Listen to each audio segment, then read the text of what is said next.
So hello guys, I am Tanvi and I welcome you all to my channel Tanvi education. तो आज हम यहाँ पे डिस्कस करने वाले हैं अपनी क्लास 12th की कंटेम्पररी वर्ल्ड पॉलिटिक्स की बुक का चैप्टर 4 कंटेम्पररी साउथ एशिया। जैसे कि हमने प्रीवियस चैप्टर में पढ़ा था सार्क के बारे में, तो जो सार्क की 7 मेंबर कंट्रीज हैं वही साउथ एशिया का पार्ट है। एंड इस चैप्टर में हम उन 7 कंट्रीज के बारे में डिटेल्ड वे में डिस्कस करेंगे एंड उनका इंडिया के साथ किस तरीके का रिलेशन है उसको भी हम यहाँ पे डिस्कस करेंगे। एंड उससे पहले हम डिस्कस करने वाले हैं साउथ एशिया की जियोग्राफिक पोजीशन को, कि साउथ एशिया एक टाइप से सब कॉन्टिनेंट किस तरीके से है। ये एक क्वेश्चन मेनली रेज किया जाता है एग्जाम्स में। So you can directly write this answer and you will definitely score full marks in this question. So let us start. What is South Asia? So Bangladesh, Bhutan, India, Maldives, Nepal, and Pakistan, Sri Lanka are the 7 member countries of South Asia. So the geographic position of South Asia provide natural insularity to the region. जो इनकी geographic position है south Asia की, वो इन countries को एक natural इंसुलैरिटी provide करती है इस रीजन को, and promote social cultural and regional distinction. And ये जो 7 कंट्रीज हैं इनको ये क्या प्रोवाइड करती है, एक सोशल डिस्टिंक्शन प्रोवाइड करती है। ये जो 7 कंट्रीज है इनमें अपना अपना अलग रिलीजन है एंड अपना अलग अलग कल्चर भी इन्होंने मेंटेन कर रखा है। तो अब हम यहाँ पे एक ग्राफिक वे में डिस्कस करेंगे साउथ एशिया की लोकेशन के बारे में। तो इसके नॉर्थ में क्या है, तो ग्रेट हिमालयाज है, वेस्ट में है साउथ वो अरेबियन सी, एंड ईस्ट में यहाँ पे लाई करता है बे ऑफ बंगाल। तो अगर आप इसको रिप्रेजेंट भी करते हो अपने एग्जाम्स में तो ये एक अच्छा इफेक्ट डालेगा आपके आंसर्स पे। सो नेक्स्ट हम डिस्कस करेंगे पाकिस्तान के बारे में। तो जैसे कि आपको पता है कि इंडिया एंड पाकिस्तान को एक साथ ही इंडिपेंडेंस मिली थी। तो on the 14th August 1947 Pakistan goat N independence. And जो यहाँ के फर्स्ट गवर्नर जनरल हैं and also he was the father of nation of Pakistan, वो कौन थे, Mohammad Ali Jinnah. This is 1 mark और question and please remember these important facts and also add these facts in your answers. They will show your answers more effective and you will definitely score good marks in boards. So next we will discuss about the military and democracy. जैसे कि आपको पता है कि जो पाकिस्तान है उसमें stable democracy नहीं है, कभी मिलिट्री रूल आ जाता है तो कभी डेमोक्रेसी आ जाती है। सो जो पहले यहाँ पे मिलिट्री जर्नल थे वो थे जनरल अयूब खान। उनके टाइम पे क्या हुआ, उनके रूल से जो जनता थी वहाँ के जो लोग थे वो सेटिस्फाई नहीं थे।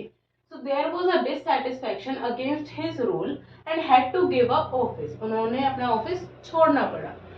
उनके बाद कौन आए military general, general Yahya Khan. उनके टाइम पे क्या हुआ कि जो ईस्ट पाकिस्तान था वो वेस्ट पाकिस्तान से अलग हो गया, एक वॉर हुआ उनके बीच में and there was called Bangladesh crisis. कब हुए थे, इन 1971।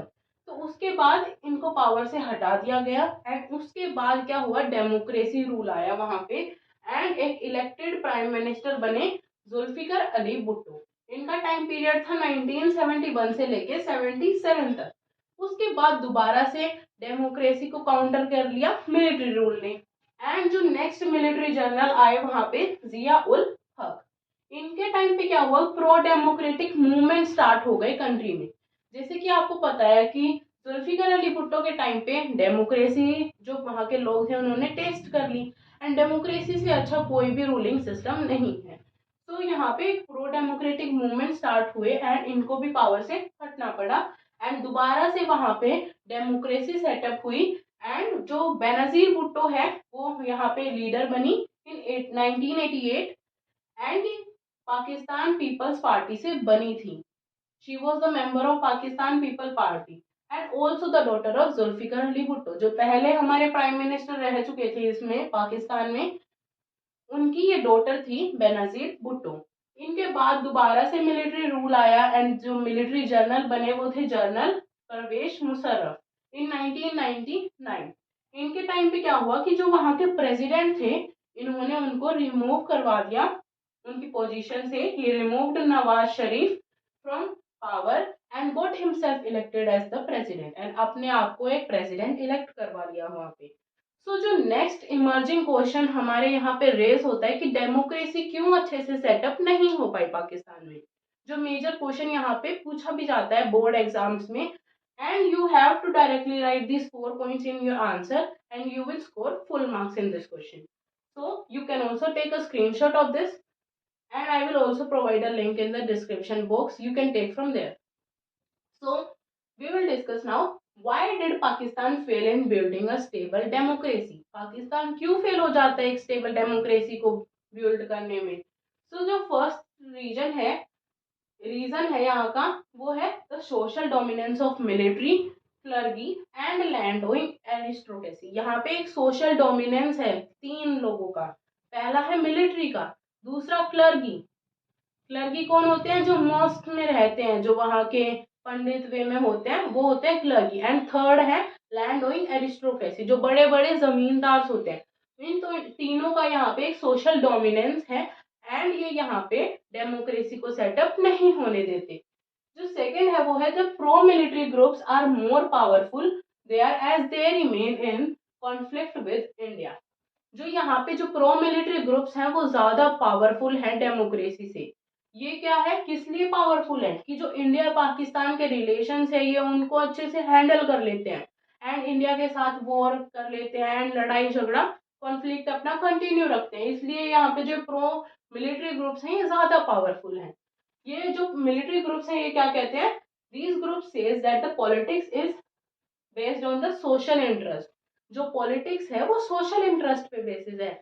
जो भी मतलब प्राइम मिनिस्टर, जो भी इलेक्टेड रिप्रेजेंटेटिव होगा वो अपने बारे में सोचेगा, वो कंट्री के बारे में नहीं सोचेगा, इनका ये मानना है।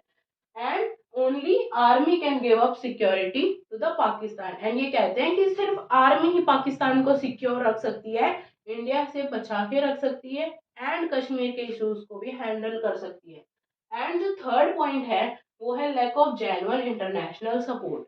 जो वेस्टर्न डेवलप्ड कंट्रीज हैं एंड जो यूएन है, यूनाइटेड नेशन है, ये एक जेन्युइन सपोर्ट नहीं प्रोवाइड कर रही पाकिस्तान में डेमोक्रेसी सेटअप होने में।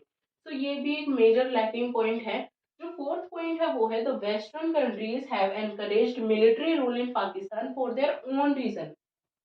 उन्होंने अपने फायदे के लिए, अपने मतलब के लिए भी वहां पे मिलिट्री रूल को सपोर्ट कर रखा है। जो वेस्टर्न कंट्रीज है वो सपोर्ट कर रही है मिलिट्री रूल को पाकिस्तान में। वो क्या कहती हैं कि as they didn't want nuclear power shall go in the hands of terrorist.